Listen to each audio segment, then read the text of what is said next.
What's up guys, Jaboozle here, back with a brand new Warzone mobile video, and we just got a pretty major update to the game that has actually changed a lot of things in regards to performance. But was it good for low to mid-range users, or was this only for high-end users? We're going to get into that in this video, but before we do anything else, if you guys have not subscribed to the channel yet, please make sure to do so. It really helps us out. We're getting so close to hitting our goal of 25,000 subscribers.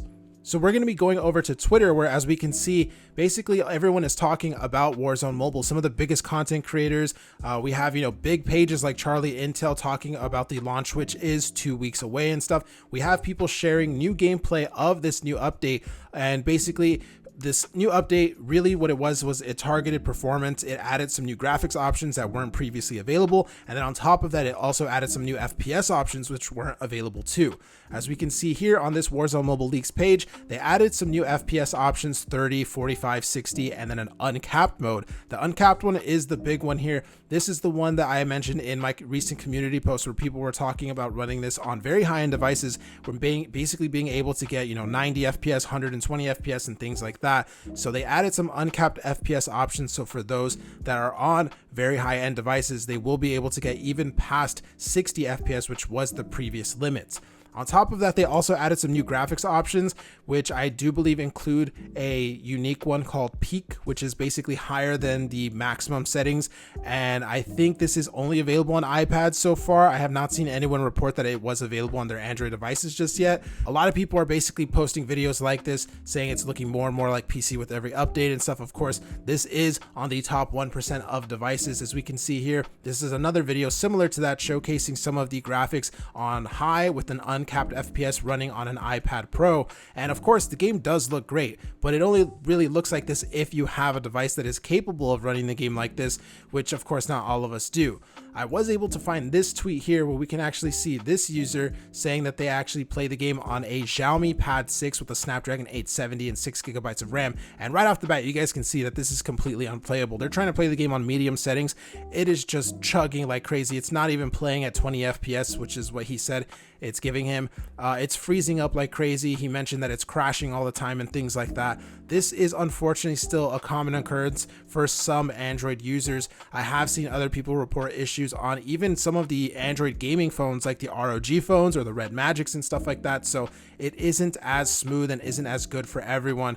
But so far they have updated the game, but really it does seem like this is mostly for the iPhone and the iOS users mainly. Here we can see another tweet. This seems to also be running on an Android phone, and as we can see, it is a little bit smoother than the previous clip that we just watched, but it's definitely not as clear looking as the iPad footage that we were just seeing, and it's clearly not as smooth either. This seems to be, again, a common occurrence. For whatever reason, it just feels like the iOS version is vastly superior to the Android version, and on some point I can understand that, because there is way less iOS devices to actually optimize for versus Androids. On Androids you have so many different companies making so many different Androids, whereas there's only 4 new iPhones every year, there's only a couple of new iPads every year and stuff, so there's a really small amount of devices on iOS versus Android. But still, it just feels really weird that we are now just 2 weeks away until the release, and this is basically the Android experience, whereas when we look at the iOS experience, it looks like, a console game and stuff like that. There's just such a huge disparity between Android and iOS. So I really don't know how this is going to go through.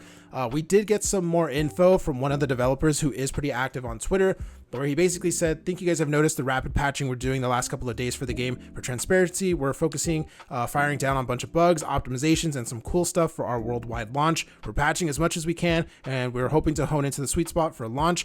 Frame rate drops in general, some inconsistencies with slide canceling are things on my radar. The team also works on crashes in general." So basically just saying that they are keeping, bug fixing in mind and issues and stuff like that in mind, and hoping to go ahead and get it into a sweet spot for the worldwide launch. There still is 2 weeks away. They can still update the game, of course. One thing that I thought was very interesting was they basically went ahead and mentioned that we're starting to release patches a bit differently. We're rolling them out to a small percent of the audience first to test, and then either releasing it to more others, or releasing another rapid patch to fix the stuff that we saw from the first small percent of the audience. So basically they're just releasing some of these updates to a small group of people first, testing it out, seeing how it is, and then if it's good, they release it to more people, and if it's bad and it needs fixing, then basically they push the fixed version to the more people and stuff like that. This could be one of the reasons why we saw this worldwide launch update that we were just talking about right now. It's one of the reasons why I think we saw some users on Android get it first, and then eventually we saw iOS users starting to get it and stuff like that. There does seem to be some disparity in terms of which version people are on and things like that, and so I think this is the culprit. This is the reason why. I'm really hoping that these next 2 weeks we do see more rapid fire patching and we do see some more updates that do address this. But let me know what you guys think in the comments down below. Are you guys enjoying this update? Do you guys like what you are seeing? And let me know if you guys are still excited for the game. Again, just 2 weeks away, and hopefully we will all be enjoying Warzone Mobile. But yeah, that's it for this video, guys. Let me know what you guys think in the comments down below, and I'll see you in the next one. Subscribe, motherfucker.